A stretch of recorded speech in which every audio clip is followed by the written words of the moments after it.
So I have a friend who asked me if she could post on the Facebook homeschooling group what I do for my summer reading program. So I thought I would just get on here and I would share with everybody, and you can use the idea if you find it and like it or not. So homeschooling reading in the summer, as soon as school lets out, by the end of May. So the day after school lets out, we start our summer reading program.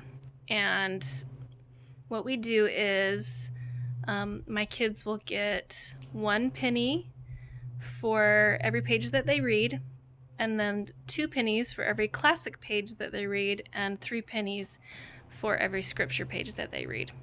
So we're obviously Christian. You could pick whatever your core book is and, do your extra pennies for that.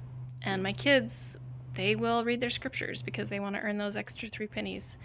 And they will read classics. And the classics are what I choose. And I've got a list of classics that I go from.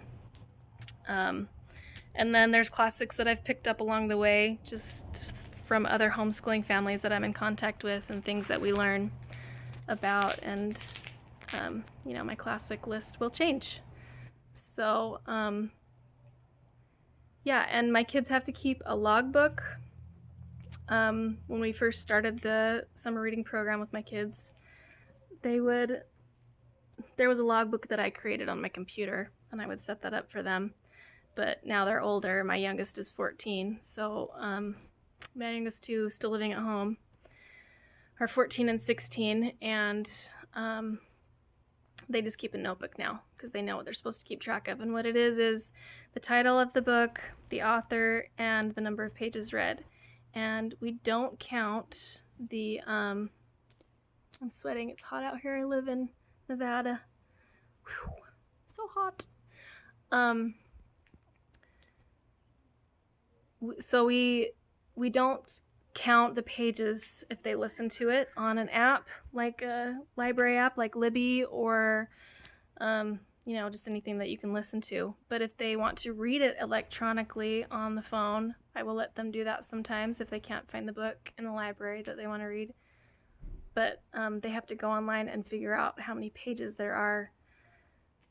In the past, they've gone onto Amazon and see how many pages were on the book, or they just, when it finally does come into the library, they will see how long the physical book is, and then those pages will count for what they're working towards. And last year, my girls earned $70 and $80, and the one daughter that earned more money, she really worked on reading classics last summer, and so she got a lot more money than the other daughter, who actually ended up reading more pages. There were just more classic pages read by the other daughter that earned the most money.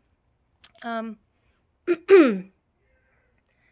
I usually, I have a way that I teach my kids how to, deal with their money. Because budgeting is an important life skill. And those are things that, you learn when you're homeschooling. But this money that they earn for the summer reading program, it's 100% theirs, and they get to choose what they do with it. And last year, both my girls decided to save their money. So I was pretty proud of them for doing that. They've learned what the value of money is over the years and how hard it is to come by, especially when you're not old enough to have a job. But I have this 16-year-old this year who hopefully, once she gets her driver's license, now that the DMVs are open back up, she will work on going and getting that driver's license. But anyway, so yeah, that's how we do our summer reading program. And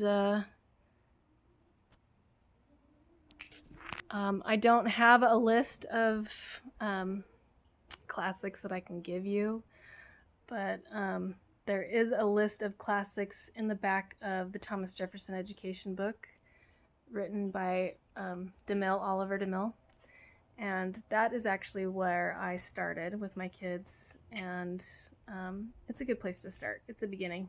It's not an end-all be-all of classics, but yeah, if you're looking for some ideas, you can look through that book. And some years when I'm doing the summer classics or summer reading program, I will still read a classic with my kids in the evenings, which is something that we're always trying to do together. Sometimes evenings don't work when you have teenagers, so we'll just read it in the middle of the afternoon when we have a slow time or a slow period where we're just sitting around doing nothing. But yeah, if you have any questions, I guess just write them down in the comment box and I'll try to see if I can answer. And hopefully that's a good idea for some people. That will help you get started. All right, good luck. Bye.